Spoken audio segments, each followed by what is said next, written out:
Hey guys, this is Rachel K. I'm back again with My Child Too. I'm here with Stephanie Dixon that's going to give us some insight on some grief and some statistics and just some back of the house things with that. But I wanted to take a few moments because I never get to do it. I never really remember to do it. I always want to do it like on the side. But I want to take the time to just tell everyone that watches my podcast, like, I really thank you guys. I really do. When I tell you this is not an easy task, it is very difficult. However, I think that the platform is needed, very much needed in our communities to help us to be able to just have a better understanding and the knowledge and wisdom of the grief process. Because at some point, if you haven't already went through it, you will go through it. So we just want to kind of be more prepared, not be so standoffish to it. And so that's the purpose. And I know that a lot of you guys watch the podcast, and I'm greatly appreciative of that.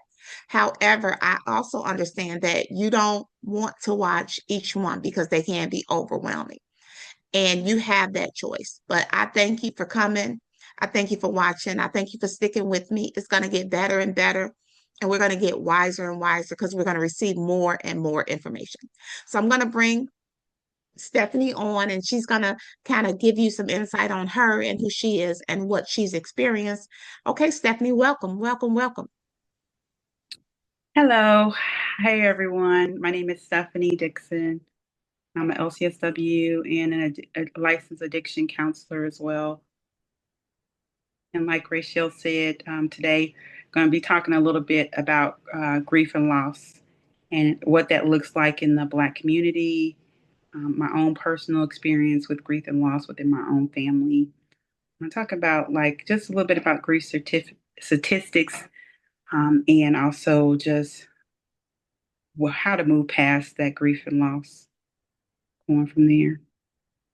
And I guess just to start out a little bit about me, I've worked in all different areas of like mental health and addiction, but mainly I've worked starting off in this field. I started working with people with grief and loss as young as teenagers, kids who had seen like a lot of things, even kids who had committed homicides and stuff like that. But that's a whole nother subject. But as far as like from my personal experience, grief, it definitely impacts people a lot different, depending on your age and your development, right? For me, I think August 2006 is the day that I will always kind of be remember for me, because that was the first time that I ever had somebody in my immediate like circle like pass away, basically. So my firstborn sister, her name was Kim. Her biological name was Kimberly, but everybody in the family, we called her Kim. She was the oldest of 8 kids. And she passed away back in August of 2006, I think August 11th. So basically, what happened was we were getting up that day to drive to South Carolina from North Carolina, Cary, North Carolina, on what appeared to be just a typical Saturday, right? And we drove separate cars, and I was relocating for grad school to go down to the University of South Carolina in Columbia, South Carolina. And so she had some of my household items in her car. I had some household items in my car. So we were driving separately, right? and she was in front of me, and then I was behind her.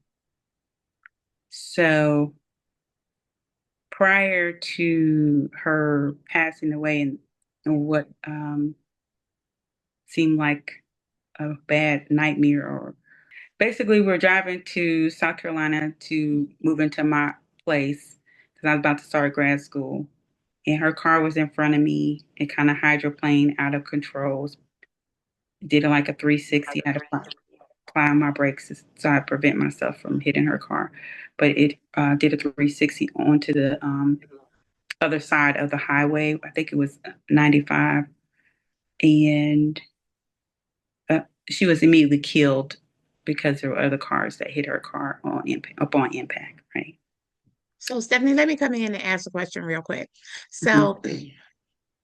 So, first, my condolences with, Kim, his family. But when you saw the car, when you saw like her changing a regular drive, what did your brain tell you? Did it say like, oh my God, like what was it so quick? Stephanie, was it so quick that when it happened that it was like a couple of seconds, or was it like drawn out because you were in it? Just give me some insight on what that was like.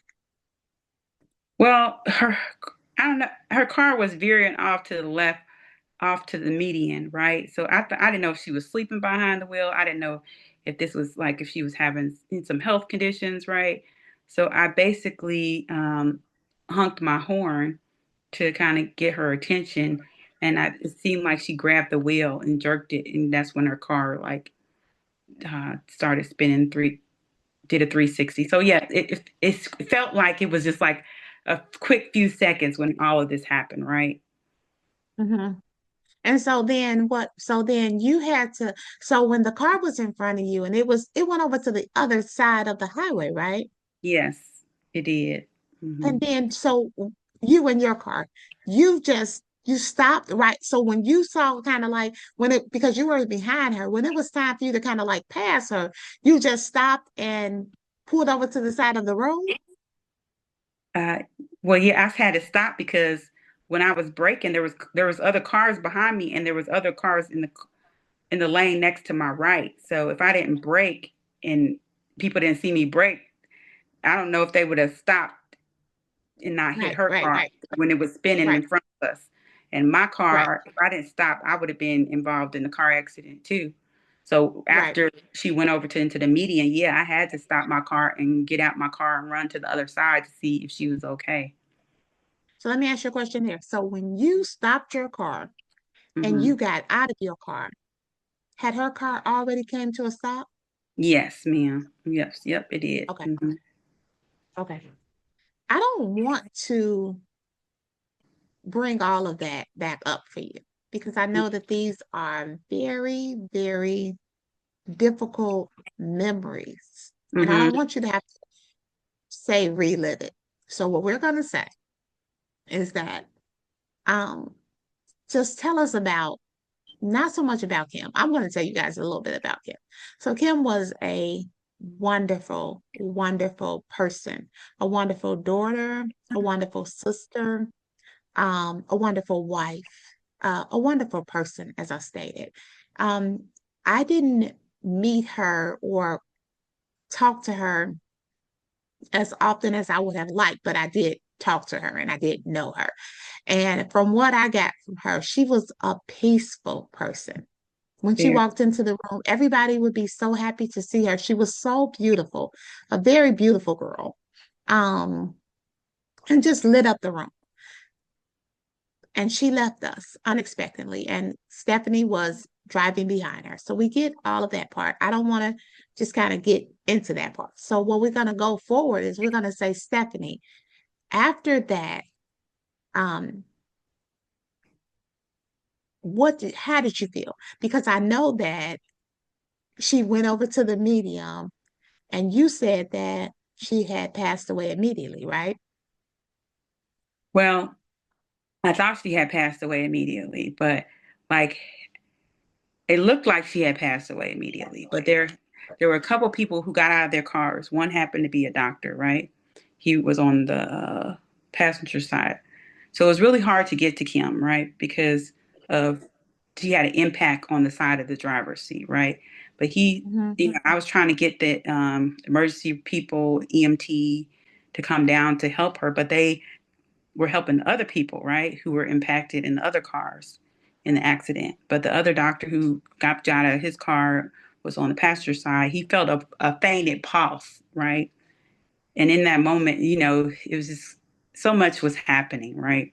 I saw blood, all kind of stuff going on. So I really just kind of like was trying to get Kim some help, get somebody to help her, but it seemed like they was attending to the other people.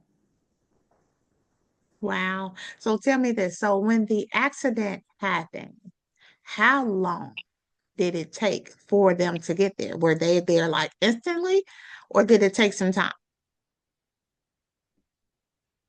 Um, I feel like it took like maybe might could have took like maybe 5 or 10 minutes for them to get there for the Okay. And so EMT.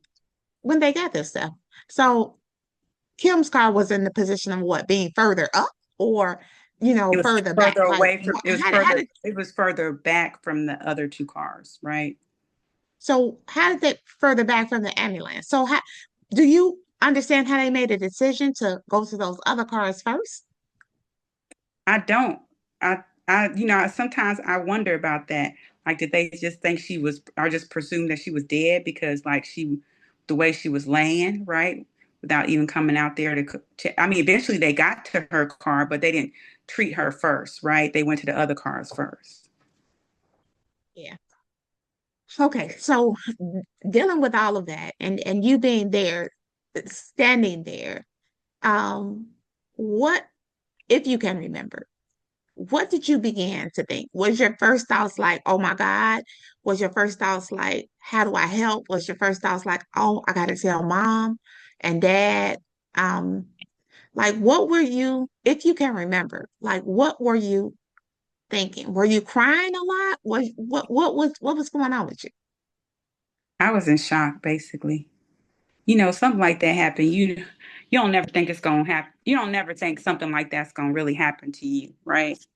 I mean, at least I didn't, anyways. I don't know about everybody else, but I didn't think something like that was gonna happen. I was crying. I was trying to get. I was like, help her. Like Yeah, just shouting, right? I'm sure I was yelling at people, screaming at people. I was trying to get her out of the car. But the door wouldn't budge, right? The window was down. The airbags had been deployed, right? I knew I couldn't budge out that car to get her. It was going to have to take some kind of, tool or machine to open that door, right? yeah. But I'm so sorry. it was very, I guess after they told me, she was past the EMT, um, I kind of broke down a little bit, but also I thought about like, who am I going to call first to give the bad news, right? Like, Mhm. and how do I give them this news, right? Um, so those are my thoughts. Those are my main thoughts, right? Yeah, who did you call first? First person I called, let me think. I think I called my parents. Yeah. Mhm. And I asked them, are you sitting down? I got, what are you doing? The typical questions that, something's wrong, right? Yeah, And yeah, then I asked them, well, then I kind of like told them, look, you know, Kim passed, she was involved in a car accident, you know. Um, when you got the news, mhm. you didn't have your phone readily available, did you? And you just started calling. You kind of probably went back to your car, sat in your No, car.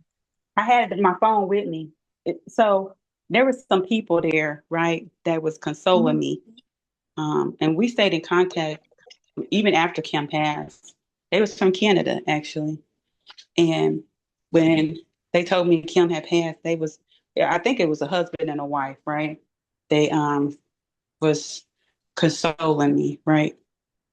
And I mean, I think I did have my phone on me because I'm type to always keep it in my pocket or, or something. Like when I got out I do remember like having my phone on me. Yeah.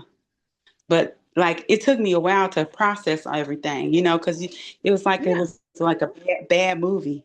Like, is this real? Like, did this just happen? Right? That's what I'm thinking. Right? That's what's going through my head the whole time. Like, is this really happening? You know? Is this- So, Stephanie, after that, did you go forward to South Carolina or did you go back? I, I ended up going back to North Carolina.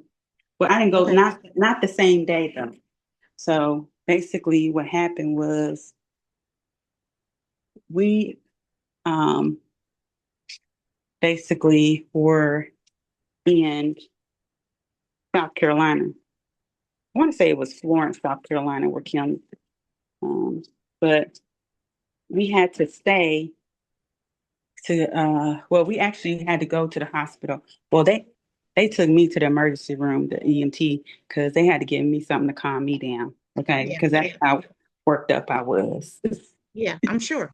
for my nerves. But and I think that's typical, right? I mean, Yeah, anybody who goes a through lot. something like that, Yeah, it's traumatic. It's you're traumatic. gonna trauma. You're not thinking clearly. Your emotions are high, and you're probably like just all over the place. Okay. Yeah, I'm so So, sorry. So um, sorry. yeah, they was like, "You want something to help you calm you down?" Because I didn't realize how like worked up I was, because you don't, because in that Yeah. moment you're not thinking about those things, right? And you can cause yourself to get sick. You can have a heart attack, a stroke, all those type of things because your body is like hyperventilating, like it's on something totally different. Like it's not necessarily comprehending quickly what Hmm. taking place. You know what I'm saying? That's why we say, Mom, are you sitting down? Dad, what are you guys doing? Because we want to give them that information at a time when they can kind of handle it a little better. The thing about it is that you didn't have an opportunity to do anything. It just came upon you. Let me ask you this, Stephanie. Does it make you a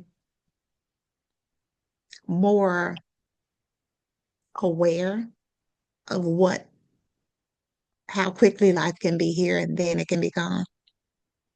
Yeah, yeah, most definitely.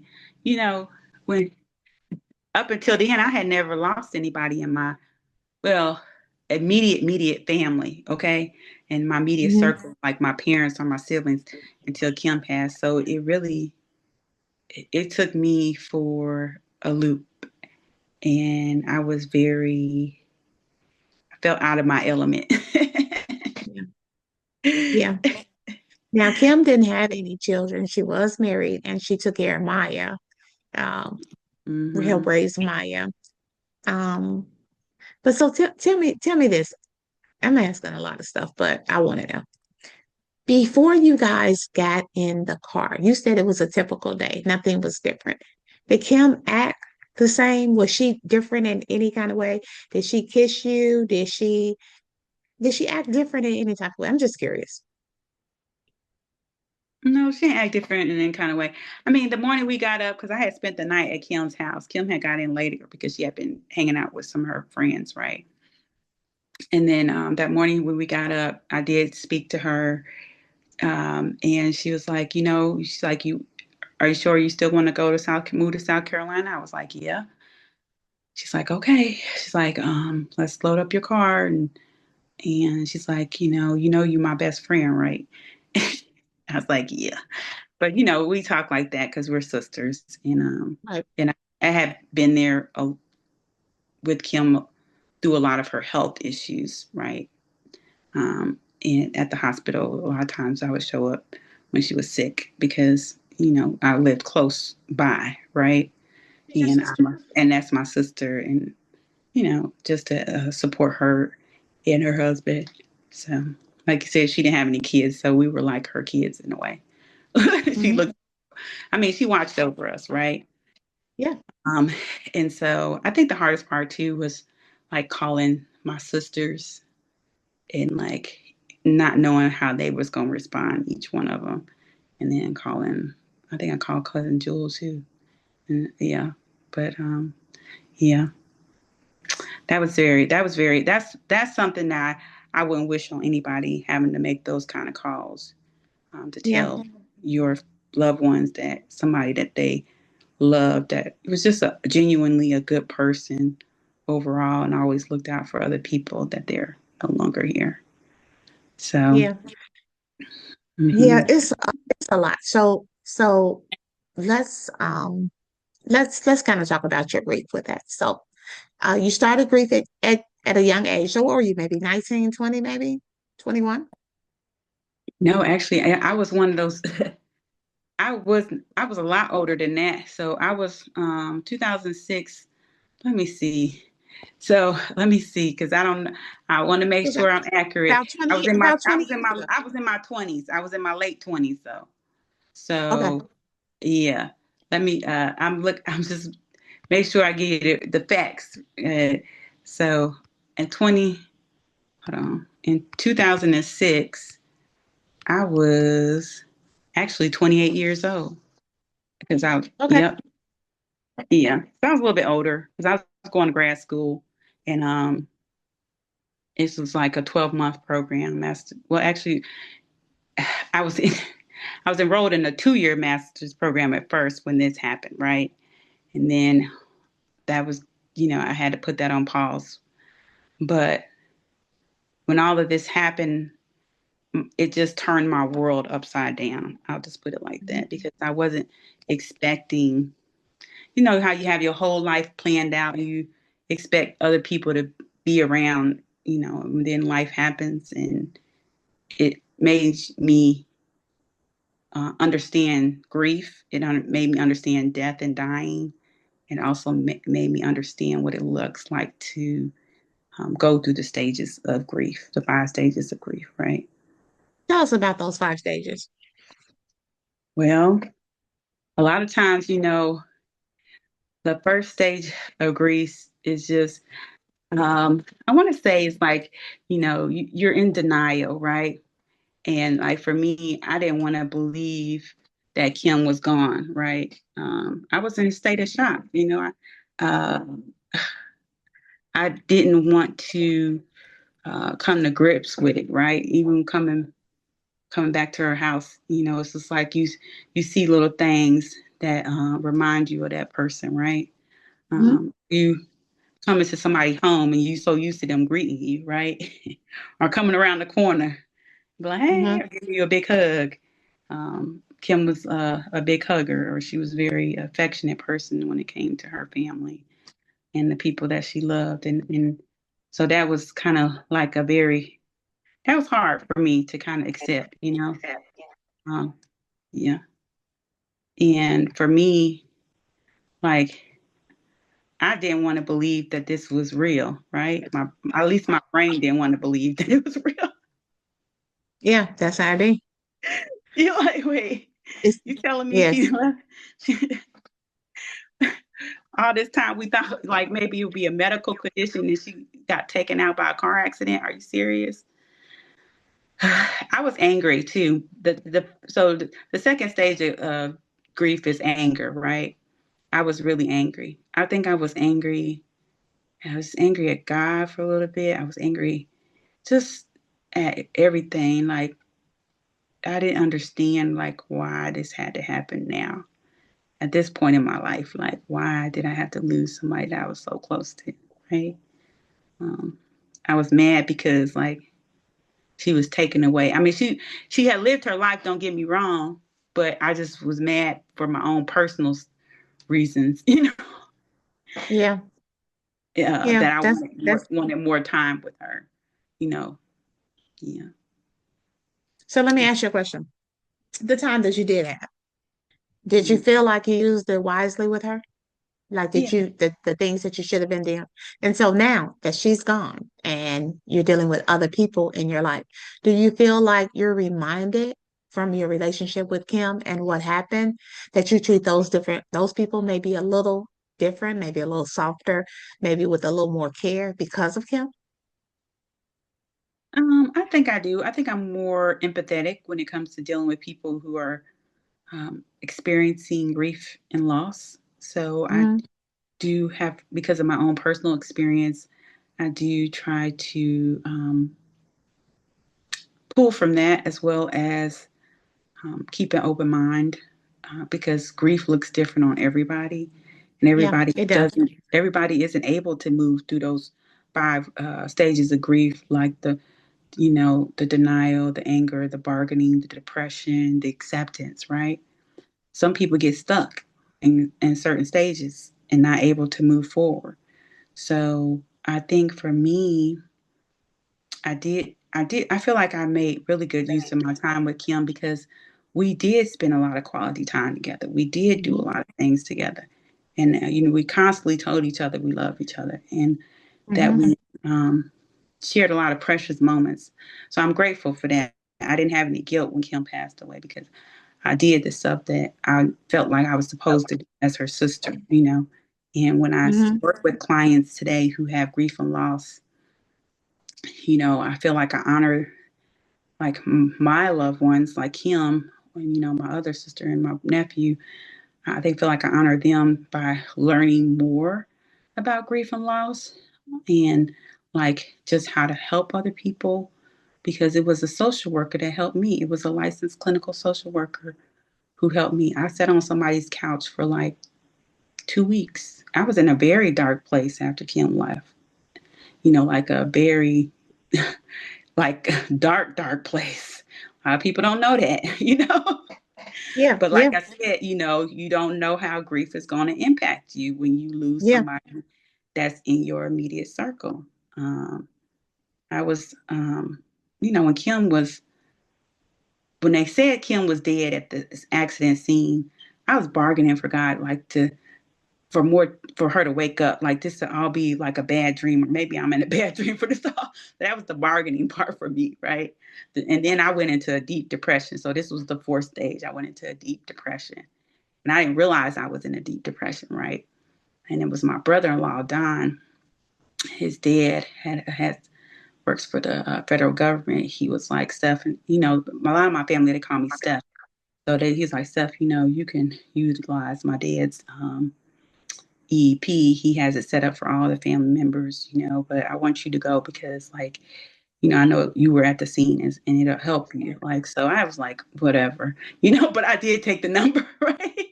And Right, right. I did call the LCSW. He was a white guy, right? Some people hesitant about seeing people of another race, right, within our community. But I try to keep open mind because at the time I wasn't an LCSW. I just had my bachelor's degree, right? And I had no real experience with grief and loss, right? And I had just lost a person who was not only my oldest sister, my firstborn sister, but someone who I considered like a second mother to me, right? Your So protector, your friend, everything. Mm-hmm. yeah, so that's why I think what made it even worse than me going into deep depression because Kim, I consider her like my safety net, right? And somebody I could Mm-hmm. always talk about process stuff with, you know, cheer me on or whatever. But and so I was in a deep depression for 2 weeks after the funeral, right? After the funeral, after the wake, after the repast, I didn't realize how bad of a depression I was. And then something told me, I don't know what it was. It was like something said, snap out of it, Stephanie, snap out of it. And I just heard this voice that said, you got to get up, you got to keep going. This is not what Kim would want. And so that's when I started going to the see that LCSW Mm-hmm. and sit on his couch. And I just kind of poured out everything, dumped it all out, all my grief, everything that I had been feeling, everything that I had witnessed, everything that I needed help with. And he gave me some really good advice, some really good tools to use and help me to like grieve and let it out. And, you know, he also Keep taught going. me, that it's okay to still have those moments of grief where you find yourself crying or when you find yourself sad or when you find, but he also taught me how to not be stuck in those moments and how to keep moving forward. And and I guess like, my for me, I often remember the conversations that I would have with Kim about what would happen. I asked her one day, I said, Kim, I said, if you left it before me, as I said, I don't know what I would do without you. She said, yes, you would do. I said, no, I don't. She said, yes, you do, Stephanie. It's like, I want she said, you will keep going because I want you to keep going and I want you to keep moving forward, right? I don't want you to, be crying over me or nothing like that. He's like, I want you to keep going.